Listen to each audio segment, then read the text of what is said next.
हाथ सुन्न हो जाते हैं और उनको नींद भी सही नहीं आती, काफ़ी टाइम हो चुका है। लेकिन दोनों हाथ का सुन्न होना इसका मतलब ये है कि आपके जिस्म में खून का दौरान नहीं है। अस्सलामु अलैकुम व रहमतुल्लाहि व बरकातुहू। वालेकुम सलाम व रहमतुल्लाहि व बरकातुहू। जी माशाल्लाह। नाम, उम्र, वज़न? हाँ बेटे कैसे हो? जी अल्हम्दुलिल्लाह मैं ठीक हूँ, आप ठीक हैं? हाँ जी ठीक है, शुक्र अल्लाह का। मेरे बेटे के लिए सवाल है। मेरा बेटा 32 साल का है, वजन उसका 12 स्टोन है जी। उसका नाम मोहम्मद आरिफ है। जी सवाल क्या है? सवाल उसके दोनों हाथ सो जाते हैं, पेन नीडल जिसे कहते हैं ना, वो होता है। अच्छा, कितना अरसा हो गया? 3-4 हफ्ते हुए। अच्छा, दोनों हाथ सो जाते हैं या हाथों की उंगलियां? दोनों हाथ सो जाते हैं। अच्छा, दाएं वाला हाथ कूनी तक सो जाता है, बाएं वाला अकेला हाथ ही सोता है। अच्छा, तो ये इसमें टांगे भी सोती हैं उनकी या सिर्फ और सिर्फ हाथ सोते हैं? हाथ ही सोते हैं। अच्छा, दूसरा है कि उनका वजन भी ज़्यादा है, तो उसके लिए कोई एक्सरसाइज वगैरह या कुछ? उनका पेट भी बढ़ा हुआ है? नहीं पेट नहीं है, वजन भी ज्यादा नहीं लगता, कद माशाल्लाह ऊंचा है। अच्छा अल्हम्दुलिल्लाह। अच्छा, तो इसके हवाले से ग़िज़ा के अंदर कोई बेअतदाली तो नहीं हुई है? पर कुछ कह नहीं सकती मेरे साथ। अच्छा, रात को पूरी नींद पूरी लेते हैं? सॉरी ना, रात को पूरा सही सोते हैं वो?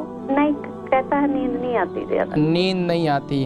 अच्छा, ये कितना टाइम हो गया नींद के प्रॉब्लम है? नींद की प्रॉब्लम को काफी अरसा हुआ। अच्छा काफ़ी अरसा हो गया। हाँ जी। अच्छा, इसके अलावा उनके दिमाग में, सर में दर्द रहता है अक्सर? नहीं। ठीक है, बस मैं माशाल्लाह ठीक है। अल्हम्दुलिल्लाह। मैं जिक्र करता हूँ, प्रोग्राम देखें इंशाल्लाह। बहुत शुक्रिया कॉल करने का, जज़ाकुमुल्लाह। हमारी अम्मा जी, उनके बेटे हैं मोहम्मद आरिफ, उनकी 32 इनकी एज है, 12 स्टोन इनका वज़न है, दोनों हाथ सुन्न हो जाते हैं और उनको नींद भी सही नहीं आती, काफ़ी टाइम हो चुका है। लेकिन दोनों हाथ का सुन्न होना इसका मतलब ये है कि आपके जिस्म में खून का दौरान नहीं है। खून का दौरान ना होने की वजह से ये हाथ पाँव सुन्न हो जाते हैं। अब उसके लिए एक तो ये, इसका एक वजह ये है, दूसरी वजह ये हो सकती है कोलेस्ट्रॉल का लेवल जो है ना वो हाई है।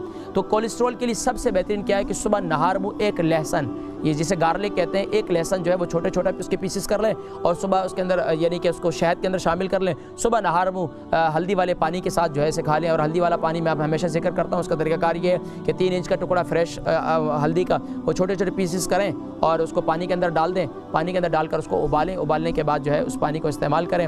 उस पानी के साथ जो है ये एक लहसुन इस्तेमाल करें तो इंशाअल्लाह ये जो खून का दौरान ठीक हो जाएगा इससे जो है। और हाथों की एक्सरसाइज करें, जिस्म के जिस हिस्से में, और वहाँ का मसाज करें, जैतून के तेल से मसाज करें, जैतून के तेल से मसाज करें। उसके साथ इसके अलावा हाथों की एक्सरसाइज करें, जिस्म के थोड़ा सा भाग दौड़ करें, जिससे ताकि जिस्म में खून का दौरान कुछ एतदाल पर आए। और कोशिश ये करें कि एक और तरीका कि ये कर सकते हैं आप, यानी कि एक्सरसाइज इस किस्म की भी कर सकते हैं कि जिसमें आपका सर नीचे हो और टांगे जो है थोड़ा सा ऊपर वजन की साइड पे हो, और ये इससे भी इंशाअल्लाह आपके जिस्म में खून का दौरान बेहतर हो जाएगा।